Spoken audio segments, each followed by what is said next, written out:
Bienvenue dans cette nouvelle édition de Deep Dive, une émission réalisée conjointement entre la rédaction du Business Magazine et Bank One. Pour cette seconde édition, nous allons nous intéresser au Private Banking, une division bancaire qui offre un service personnalisé, pour ne pas dire 5 étoiles, aux clients les plus fortunés. Ayant à peine 2 décennies d'existence à Maurice, il s'est affiché comme un incontournable des banques locales. Toutefois, comme tous les autres secteurs d'activité, il a aussi été impacté par la crise de la Covid-19. Comment aider les personnes les plus fortunées à faire fructifier leur patrimoine dans cette période sensible? Comment les aider et les accompagner dans cette période difficile? Autant de questions que nous allons débattre avec Guillaume Pasbeck, Head of Private Banking, Wealth Management and Securities Services chez Bank One. Bonjour Guillaume. Alors aujourd'hui, il est difficile de parler des banques privées sans parler de la crise de la Covid-19.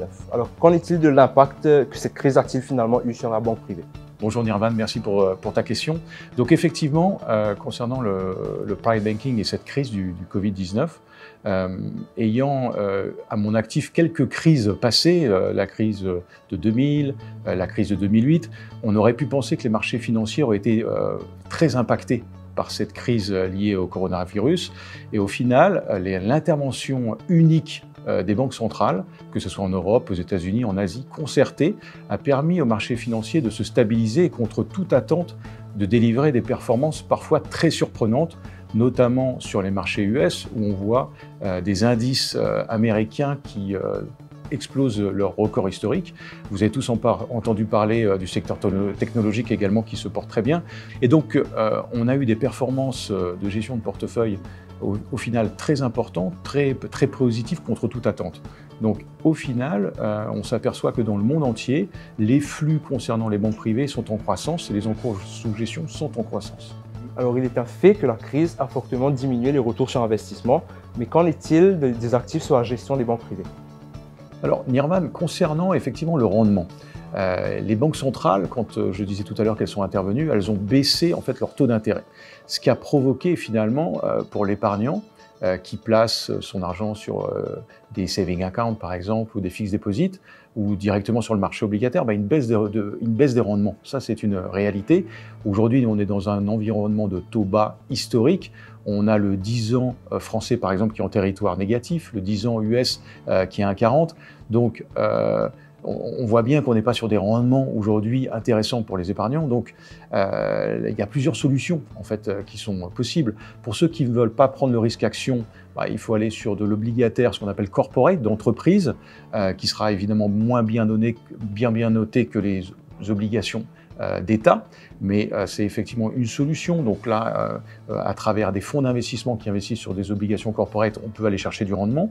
Néanmoins, on voit bien que cette crise a eu un phénomène assez exceptionnel. Pour la première fois, on a vu des individus, des particuliers qui se sont rués sur les marchés actions. Le phénomène est d'autant plus notable aux États-Unis. On a vu l'émergence d'un broker qui s'appelle Robinhood, qui a aujourd'hui un succès incroyable, qui s'est même d'ailleurs introduit en bourse. Et au final, on s'est aperçu que les particuliers, avec les nouvelles technologies, avaient créé des forums spécifiques pour justement, parfois, aller sur le terrain des institutionnels. Vous avez peut-être entendu que des fonds baissiers, dont des fonds qui sortaient le marché institutionnel, finalement ont été en difficulté à cause de particuliers. Donc c'est la première fois qu'on voit des particuliers qui se ruent sur les marchés actions. Alors évidemment, il faut faire attention. Les marchés actions aujourd'hui connaissent une tendance qui est très positive, mais parfois, effectivement, il y a des valeurs qui méritent ces niveaux de valorisation. Ce n'est pas le cas de toutes les valeurs, donc il faudra évidemment faire attention à une période de correction qui, à un moment donné, de toute façon, arrivera. Et en fait, néanmoins, on voit bien que dans les périodes d'inflation, qui, même si aujourd'hui on estime que cette inflation est transitoire, les classes d'actifs qui performent le mieux, ce sont les actions et en général les actifs immobiliers. L'une des spécificités de la clientèle privée est qu'elle recherche un rendement finalement élevé. Mais est-ce que dans cette situation de crise, les investisseurs adoptent plus une stratégie défensive? Alors Nirvan, moi, de par mon expérience, les clients privés en général ne recherchent pas du risque. Ils ne recherchent pas des rendements élevés. En fait, souvent, ce qu'ils veulent, c'est valoriser effectivement leurs actifs, mais de manière raisonnable. Néanmoins, quand il y a des opportunités, effectivement, là, ils sont prêts effectivement, à prendre peut-être un peu plus de risques ou à saisir des opportunités sur le marché action. Et quelque part, c'est le rôle des banquiers privés, à un moment donné, là, vous êtes effectivement beaucoup investi en liquidité, c'est peut-être le moment d'aller sur le marché actions et de profiter de certaines opportunités. Il y a parfois des valeurs avec des rendements élevés qui sont très intéressantes à mettre en portefeuille, notamment dans des périodes de crise. Mais finalement, y a-t-il une demande pour ces produits structurés, on va dire? Alors, Nirman, concernant les produits structurés, il en existe énormément. Néanmoins, ce qu'on peut voir aujourd'hui, c'est qu'on a certains asset managers qui pensent que le marché action ne va plus beaucoup monter. Parce que, comme j'ai expliqué tout à l'heure, en termes de valorisation, on atteint quand même sur des niveaux assez importants.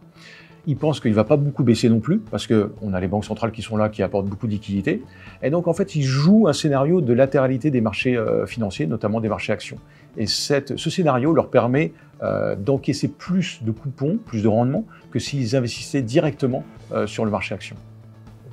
Et finalement, ce jugement-là, pour les asset managers, comment il se fait?